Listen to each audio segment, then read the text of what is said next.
ये है David Goggins, जिनको वर्ल्ड्स टफेस्ट मैन अलाइव का टाइटल दिया गया है। मतलब इस वक्त धरती पर इनसे ज़्यादा टफ इंसान या मजबूत इंसान कोई नहीं। इन्होंने अपने लाइफ में बहुत सी इम्पॉसिबल चीज़ों को अचीव किया है जो एक आम इंसान के लिए कर पाना इम्पॉसिबल है। जैसे डेविड गॉगिंस 60 से भी ज़्यादा मैराथॉन्स, अल्ट्रा मैराथॉन्स, ट्रायथलॉन्स और अल्ट्रा ट्रायथलॉन्स में भागे हैं। और ये जो मैराथॉन्स है वो 40 किलोमीटर, 50 किलोमीटर, 100, 130 किलोमीटर तक थी। टूटे पैरों पर भी उन्होंने मैराथन कंप्लीट किए। गॉगिंस ने सिर्फ 17 घंटों में 4030 पुलअप्स मारकर वर्ल्ड रिकॉर्ड बनाया था। उन्होंने सिर्फ 3 महीनों में 106 पाउंड्स वजन कम किया, मतलब 48 किलो सिर्फ 3 महीनों में लूज किया। गॉगिंस ने क्या क्या अनबिलीवेबल चीज़ें की, इसकी बहुत लंबी लिस्ट है जो कि एक वीडियो में पॉसिबल नहीं है। गॉगिंस का बचपन एक बुरे सपने की तरह गुजरा, बट उनके लाइफ में इतना पेन होने के बावजूद उन्होंने इतना सब कुछ अचीव किया। और जब उन्होंने इतनी टफ चीज़ें की हैं तो उन्हें मुश्किलें भी बहुत आई होंगी, बट उन सभी मुश्किलों से उन्होंने कैसे डील किया वो सब उन्होंने अपनी बुक कांट हर्ट मी में लिखा है। और उन सभी तरीकों में से जो सबसे बेस्ट तरीके हैं वो आप इस वीडियो में जानने वाले हो। इन सभी तरीकों से आप सिर्फ अपने बॉडी के लेवल पे ही नहीं बल्कि माइंड के लेवल पे वो सब अचीव कर पाओगे जो आप अचीव करना चाहते हो, चाहे वो पॉसिबल हो या इम्पॉसिबल।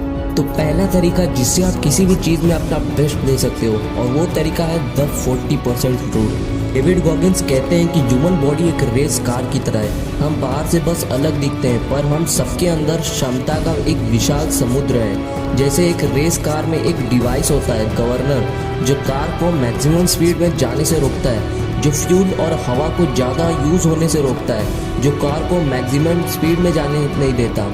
उसी तरह हमारे दिमागों में भी एक गवर्नर छुपा बैठा है जो हमें हमारे रफ्तार की चरम सीमा पर जाने से रोकता है। और अगर इस गवर्नर को दिमाग से निकाल दिया जाए तो हमें अपनी टॉप स्पीड पर जाने से कोई नहीं रोक सकता। बुरी बात तो ये है कि हम में से मैक्सिमम लोग तब हार मान लेते हैं जब हमने सिर्फ अपना 40% ही दिया हो। जिस वक्त हमें लगता है कि अब बस, जब हमें लगता है कि हम अपने मैक्सिमम लिमिट पर पहुंच गए, पर फिर भी हमारे पास 60% और देने को है। जब भी आपको लगे कि आप अपने शक्ति के चरम सीमा पे पहुंच चुके हो, जब आपकी बॉडी और आपका माइंड रुकने के लिए भीख मांग रहा हो, तो तब समझ लेना आपने सिर्फ अपना 40% ही दिया है। आपको 60% देना और बाकी है। और इस चीज़ को मैं द 40% रूल कहता हूँ। ये 40% रूल किसी भी चीज़ में अप्लाई किया जा सकता है, चाहे आप पढ़ाई कर रहे हो, चाहे किसी रिलेशनशिप में हो, चाहे स्पोर्ट्स में हो, चाहे हेल्थ में हो, चाहे ऑफिस का कोई काम हो। आपको नहीं पता कि आपके अंदर कितना ज़्यादा पोटेंशियल है, कितनी ज़्यादा पावर है, कि आप कितने ज़्यादा ताकतवर हो। हम अपने ट्रू पोटेंशियल को जान ही नहीं पाते। हम अपने कंफर्ट जोन में इतने ज़्यादा कंफर्टेबल हो गए कि हमें पता ही नहीं कि हमारा मन और दिमाग कितना ज़्यादा पावरफुल है। जब आपको लगे कि आप पूरी तरीके से थक चुके हो तो द 40% रूल को याद रखना, और उस समय आपको एक अलग ही एनर्जी मिलेगी जब आप ये सोचोगे कि अभी तक आपने सिर्फ 40% दिया है और आपका 60% देना और भी बाकी है। तो आप उस समय अपने आप को और भी ज़्यादा पुश कर पाओगे। अगली चीज़ आपको आपकी असली औकात बताएगी और आपको सच बोलना सिखाएगी अपने आप से, और आपको अपने गोल्स अचीव करने में मदद करेगी। और वो चीज़ है अकाउंटेबिलिटी मिरर। डेविड गॉगिंस कहते हैं कि मैं बचपन से हर टेस्ट में, हर एग्ज़ाम में चीटिंग किया करता आया था, पर मुझे एयरफोर्स में जाना था इसलिए मुझे एसवैप टेस्ट में पास होना पड़ता। एयरफोर्स में जाने के लिए एक टेस्ट होता है जिसको शॉर्ट में एसवैप कहते हैं। और गॉगिंस कहते हैं कि मैंने सोचा था कि मैं हर टेस्ट की तरह इसमें भी चीटिंग करके पास हो जाऊंगा, पर मैं उस टेस्ट में पास नहीं हो सका क्योंकि जितने भी स्टूडेंट्स मेरे आजू बाजू बैठे थे सबका पेपर अलग अलग था। और जब मैं अपने जूनियर ईयर्स में पढ़ता था तब मेरे बहुत बुरे मार्क्स आते थे, पर मैं उन्हें अपनी माँ को दिखाने से पहले मार्क्स बढ़ा देता था। जिस दिन मेरा ग्रेजुएशन का रिजल्ट आया उस दिन मेरी माँ ने मुझे फ़ोन करके कहा कि तुम्हारा ग्रेजुएशन का लेटर आ गया है, पर उन्होंने मुझे ये नहीं बताया कि मैं पास हुआ या फेल। मैंने कहा कि मैं अभी पार्टी में हूँ, अभी नहीं आ सकता। फिर मैं अगले दिन घर पहुँचा और मेरी माँ ने मुझे बिना कुछ कहे वो ग्रेजुएशन का लेटर दिया। मैंने वो अपने रूम में जाकर पढ़ा और मैं फेल हो गया था, बट मेरी माँ ने कुछ भी रिएक्शन नहीं दिया, कोई गुस्सा नहीं किया, और इसी बात से मैं शर्मिंदगी के कारण अंदर से टूट गया। उस रात नहाने के बाद मैंने अपने बाथरूम के शीशे को साफ किया और मैंने उस शीशे को देखा। मुझे एक हारा हुआ इंसान दिखा जिसका कोई फ्यूचर नहीं था, जिसने अपनी जिंदगी में कुछ अच्छा नहीं किया, कभी मेहनत नहीं की। मुझे उस पे इतना गुस्सा आ रहा था कि मन कर रहा था कि मैं उसके चेहरे पर एक पंच मारूं, पर मैंने ऐसा नहीं किया।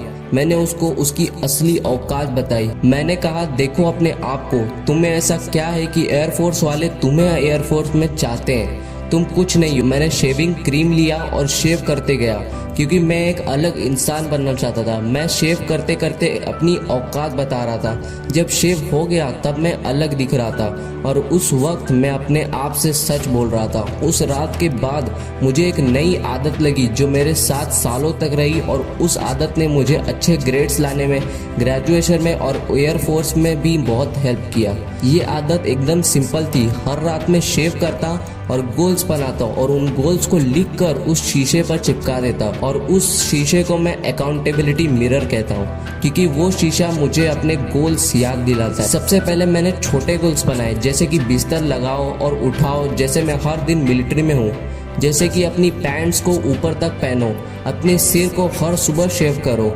घास काटो और बर्तन धो। अकाउंटेबिलिटी मिरर मुझे अपने गोल्स पे फोकस करने में बहुत हेल्प किया करता था। अगर आपका ब्रेकअप हुआ है या आपका वेट बहुत ज़्यादा है, आप हमेशा के लिए किसी बॉडी पार्ट से डिसेबल्ड हो या आपको आपके लगे हुए घाव भरने, आपने अपनी बहुत सी लाइफ वेस्ट कर दी या आप बिना किसी पर्पस के जी रहे हो, आपको ये अकाउंटेबिलिटी मिरर लाइफ के हर स्टेज पे चेंज होने के काम आएगा। अगर आप अपने आप को शीशे में देखते हो और आपको एक मोटा इंसान दिखता है तो ऐसा मत कहो कि मुझे वजन कम करना होगा, बल्कि ये कहो कि तू मोटा है। जब आप ये कहोगे तब आपको असली सच्चाई पता चलेगी और वो अकाउंटेबिलिटी मिरर आपको याद दिलाएगा कि आप कौन हो, आपकी आइडेंटिटी क्या है। और जब आप खुद की असली औकात जानोगे तब आपको बदलना ही पड़ेगा। तो अपने गोल्स को एक मिरर पे चिपकाओ और अपने आप से सच बोलना सीखो। अगली चीज वो है जो आपको मोटिवेट तब करेगी जब आप हार मानने वाले होगे, और वो चीज़ें the cookie jar. David Goggins कहते हैं कि जब मैं छोटा था तब हमारी लाइफ कितनी भी बुरी हो या कैसी भी प्रॉब्लम हो, मेरी माँ उस समय हमेशा जो कुकीज़ मतलब बिस्किट्स के जार है वो हमेशा भर के रखती थी हमारे दोनों भाइयों के खाने के लिए। वो अलग अलग टाइप के कुकीज़ बिस्किट्स लाती थी और उन सभी को एक जार में रख देती थी। उनके परमिशन पे हम जार में से 1 या 2 कुकीज़ निकाल कर खाते थे। मुझे याद है कि जब मैं अपनी मुट्ठी उस जार में डालता था तब मुझे कितना मज़ा आता था, कितना एक्साइटेड रहता था मैं कुकीज़ खाने के लिए, और उन कुकीज़ को मुंह में डालने से पहले उन कुकीज़ की तारीफ करता था। और सिर्फ एक ऐसे सिंपल गिफ्ट कुकीज़ के लिए मैं भगवान का धन्यवाद करता था, ग्रेटिट्यूड करता था। और इसी कॉन्सेप्ट को लेकर मैंने एक नया कुकी जार बनाया जिसमें मेरी सभी पास्ट अचीवमेंट्स थी। जैसे एक बार मुझे सिर्फ ग्रेजुएट होने के लिए अपने साथ वाले स्टूडेंट से 3 गुना ज़्यादा पढ़ना था और वो मैंने कर दिखाया, और ये मेरे लिए एक कुकी थी। और जब मैंने एसवेब टेस्ट को पास किया, एक और कुकी, जब मैंने अपने पानी के डर को जीता और अच्छे स्विमर्स की तरह तैरना सीखा, जब मैं बर्ड्स में अपने क्लास में से टॉप में ग्रेजुएट हुआ, मैंने अपने हाई स्कूल में 3rd क्लास के बच्चे की रीडिंग से हाई स्कूल के बच्चे की रीडिंग सीखी, जब मैंने 3 महीनों में 48 किलो वजन कम किया, वो सभी मेरे लिए कुकीज़ थे।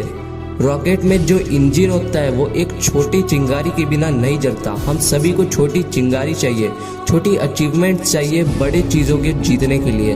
आप अपने सभी छोटी छोटी चीज़ों को याद करो। हमें अपनी छोटी जीत को भी सेलिब्रेट करना चाहिए जिससे हमें मोटिवेशन मिले। मैं अकाउंटेबिलिटी मिरर के सामने अपने खिलाफ तो बोलता था, अपनी औकात तो बताना था, अपने बारे में बुरा तो बोलता था, बट अपनी छोटी अचीवमेंट्स को भी सेलिब्रेट करता था। जब भी हमारे लाइफ में कोई प्रॉब्लम आए, कोई चैलेंजेस आए, तो हमें उस समय अपने जार की कुकीज़ को याद करना चाहिए, मतलब उन सभी पुरानी अचीवमेंट्स को याद करना चाहिए। और जब मैंने ऐसा किया तब मैं टूटे हुए पैर पर भी सैन डिएगो की मैराथन भाग पाया। और जब आप भी ऐसा करोगे, जब आप पूरी तरीके से टूट चुके होगे, जब आपको हार मानने का मन कर रहा होगा, और जब आप अपनी पास्ट अचीवमेंट्स को याद करोगे कि मैंने ये किया था, मैंने ये भी अचीव किया था, मैं उस समय ये इतना सह पाया था, और आप उस चीज़ को अचीव कर पाओगे।